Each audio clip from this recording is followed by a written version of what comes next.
Hello and welcome once again to Intro to Computer Games and Simulations here at Lorain County Community College. I am Mike Csikszentmihályi, your instructor this semester, and we again want to welcome the high school students that are watching us on video on demand and iTunes and on YouTube, as well as on cable television. This week's lecture, we're going to be talking, as promised, about the dramatic elements of games. Let's get right into it and say that last time we talked about Huizinga's magic circle, which separates the conceptual space from real space for games, and that the players enter the magic circle by accepting what Huizinga called the invitation to play. We also talked about player interaction patterns like single player versus game and player versus player, things you should probably be familiar with, and game objectives like the rescue escape game or the construction game or the capture kill game, etc., etc. And you should have a quiz on that as of this lecture being given ending tonight. Okay, let's talk about this week's material. We're first going to discuss the concept of abstract versus dramatic. To give us a little more terminology, all games, it turns out, are somewhat abstract. That comes from being not real life. Abstract meaning, the dictionary definition is apart from concrete realities, apart from actual existence. So games, since they are by definition not real life, are somewhat abstract. But not all games are created equal on the abstract spectrum. Some games are very, very abstract. In fact, numbers are the ultimate abstraction, as you run into with dice. Now, with a game like backgammon, you've got numbers and you've got locations on a board. Locations are slightly less abstract. So shooting craps is more abstract than playing backgammon, we would say. And some games are a little abstract and a little dramatic.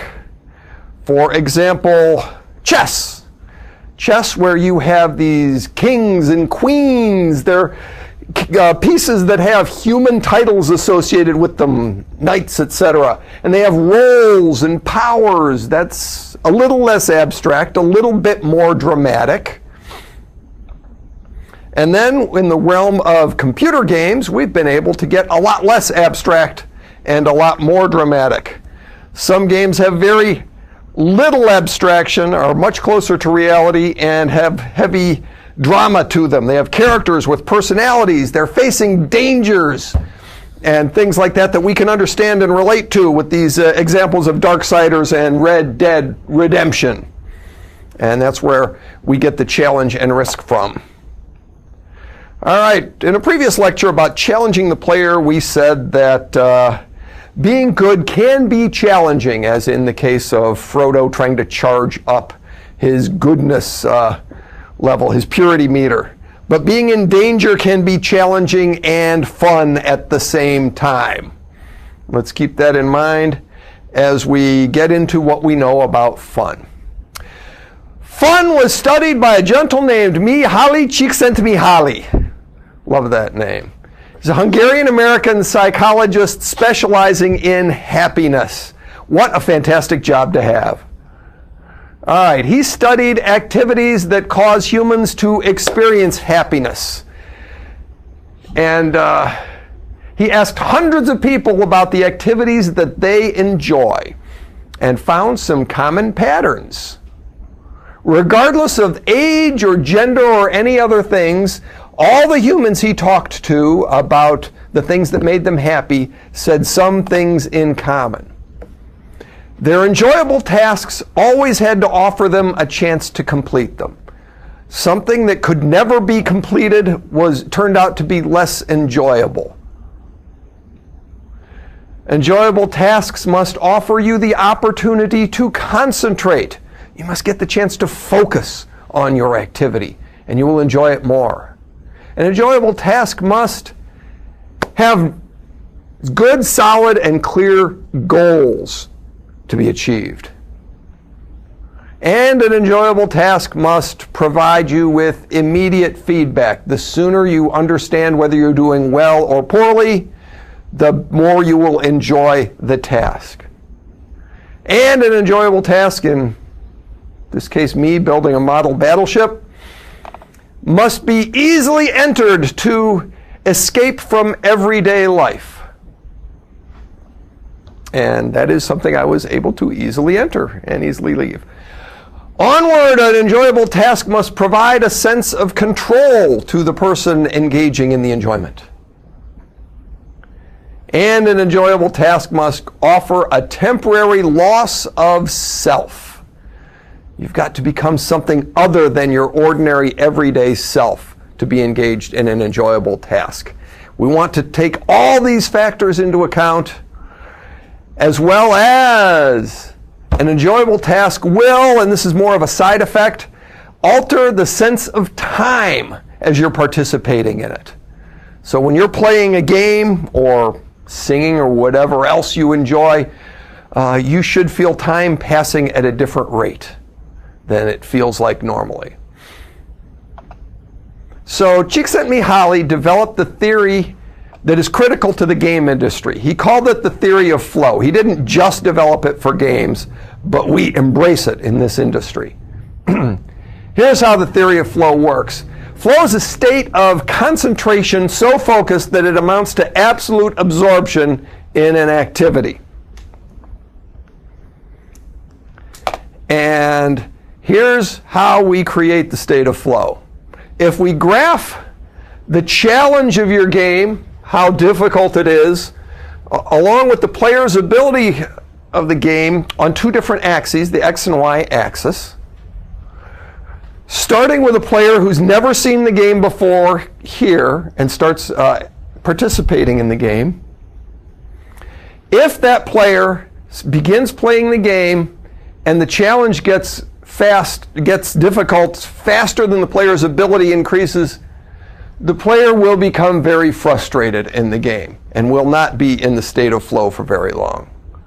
If, on the other hand, we start with a brand new player who's never seen our game before and put them in a game where their ability increases and the game never gets any harder, they will become bored with the game and they will no longer be in the state of flow. And you might imagine when a player leaves that state of flow, they will not play your game anymore. But when the player starts a game and the level of difficulty increases as the player's ability increases, on and on and on, the player remains happy with the game, will continue to play the game, stays within that state of flow, as depicted in this graph from your textbook, from Game Design Workshop by Fullerton. So if the player stays in that state of flow, if you make the difficulty continue rising as the player gets better and better at the game, you can keep their pleasure going forever and ever, figuratively. Okay, let's talk about games in the state of flow. If both of these challenges create a state of flow, and they do, even Fellowship of the Ring, as you're running around doing good deeds, keeps you in a state of flow, making it a little more difficult, then why is the dangerous challenge of Grand Theft Auto 4 more fun? Well, why is danger exciting and challenging? Everyday life can be exciting and challenging too. It can even be dangerous in the case of some jobs and some activities you might engage in. But everyday tasks do not always offer the chance to compete, the chance to concentrate, the clear goals, the immediate feedback, the escape from everyday life, the sense of control, the temporary loss of self, and the altered sense of time. Even if you have a dangerous job, you may sometimes be frustrated with the fact that you don't have a chance to complete that job. If you're working on an assembly line doing a part of an automobile, you don't really get the satisfaction of making the entire automobile. And you don't get to escape from everyday life. If you're in a pharmacy dispensing pills, you may not experience the temporary loss of self and things like that. No matter how challenging your everyday activities are, you may not experience all of these things that are associated with happiness tasks. So the chance to concentrate, the clear goals, the immediate feedback, the escape from everyday life, the loss of self. All right, now let's talk about what we're talking about in today's chapter, and that is the dramatic elements that can enhance the danger. We said the first dramatic element we're going to talk about is the premise. Here's the abstract version we had of evil clutches with blocks and circles and things like that. You remember evil squares? In evil squares, we have a premise where there's a boss in a creepy cave. Even though the boss doesn't look very boss-like and the cave doesn't look very cave-like, we've got that going on. That has captured the babies. And the dragon must rescue the babies. And the boss will be launching demons toward the dragon. And the dragon can shoot fireballs to defend itself and the babies from the demons. This is the abstract version, evil squares, and it's got a premise. This is the dramatic version. All we've done is add the artwork to the exact same game. And the premise is implied, unless you wrote out the premise in your game information screen, as some of you did, and some of you had very entertaining premises for your games. All right, let's try to see if this video will play. This is in the Uncharted games. The premise is usually explained in detail. Yes, we've got video. I hope we'll get sound. How's your 13th century Latin, mate? Where'd you get this? Borrowed it from the files of the nutcase. In Trebizond, we were set upon by thieves. Father, Maffeo, and I were robbed of our greatest treasures. This was written by Marco Polo. Yes, that much we were able to work out. Unfortunately, the rest of it's nonsense. Hey, hold on. So that it should not fall into the wrong hands, I concealed my great sorrow in the unlikeliest place. The light of the great Khan shelters the fate of the 13. See what I mean? It's just gibberish. He's talking about the lost fleet. Yeah. I don't know, someone want to fill me in? Marco Polo leaves China with 600 passengers and 14 ships loaded down with treasure from Kublai Khan. And he lands in Persia a year and a half later with only one ship left and only 18 passengers. Now, he recorded every detail of his journey, but he never told what happened to all those ships and the passengers. So somewhere out there are 13 ships loaded with the Emperor's treasure waiting to be found. Yeah, and that is what your client is after. And that is the premise of Uncharted 2 Among Thieves. It's a great example of a premise, and it's in a well-done cutscene. So everybody kind of understand the backstory that explains the action is the premise. Moving on to more dramatic elements. How about character? Character is a dramatic element, and you should understand something about characters. A character is an agent used to show drama, usually a human character, but there are some characters that are non-human, aliens, animals, robots, things like that have been used in games and movies and such, and little Lego toy figures, in fact. Character can be a player-controlled character. Character can be an AI-controlled character. And a character can be a mix of player-controlled and AI-controlled. For example, Lego Star Wars gives us all of those. With the case of the hero characters, you can jump in and out of one character or another character at any time, or have a helper run one of the other characters as a player. And the other hero characters will be AI-controlled, running around, not doing as much as the player-controlled character, but still there accompanying you and going through the adventure. Lego Star Wars, great example of this. Also, the character can be the protagonist, sometimes a hero, but they are not always good, but they are always a lead character if they are a protagonist. Character can be an antagonist. That's the character that opposes the lead character, although is not always evil. In the case of Grand Theft Auto 4, we've got the police are the antagonists, even though police are actually good. And you'd think of Nico Bellic as being somewhat evil, as he commits many crimes during his adventures. Character may be a player-controlled character, we should point out, may not always behave as the story intended, as in the case of Lego Star Wars, where you could see that great Jedi Knight Obi-Wan Kenobi runs around. In this case, he slaughters a bunch of innocent Jawas. And this would never have happened in a Star Wars movie, but because the player is controlling the character may behave this way, and the game designer should take that into account in designing the game.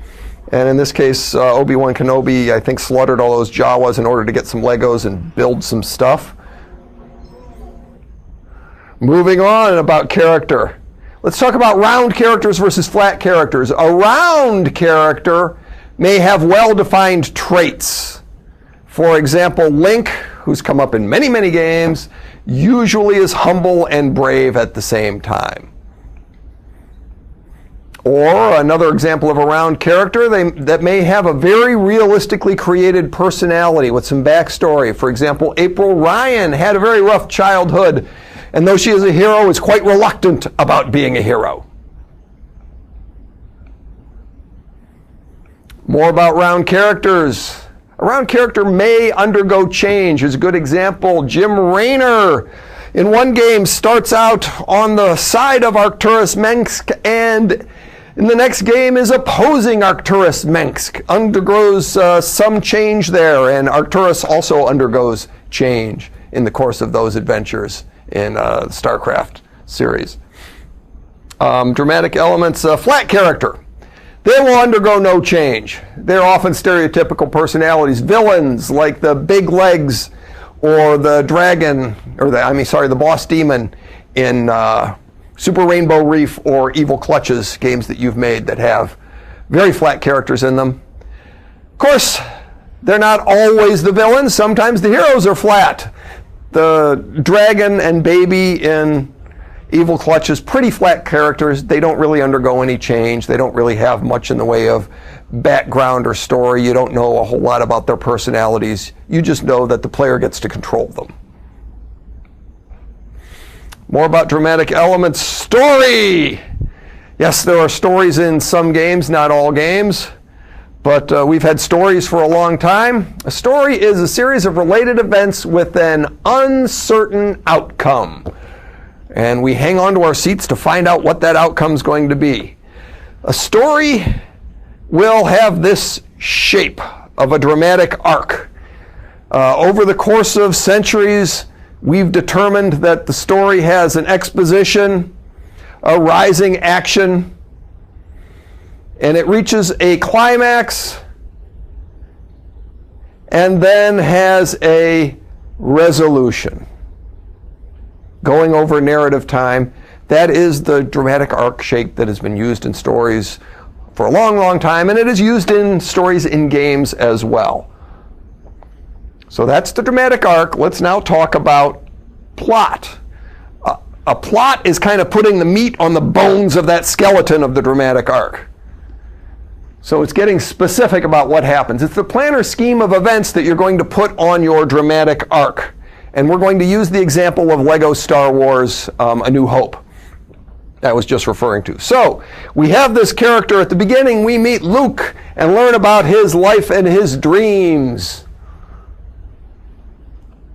And then in the rising action, Luke learns about the Force and rescues the princess from Darth Vader's Death Star. Then at the climax, Luke must face the Death Star.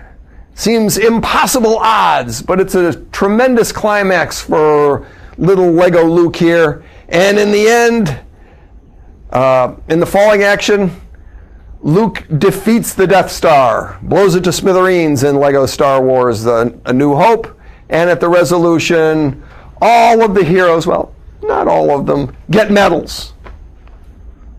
And the story is thereafter resolved.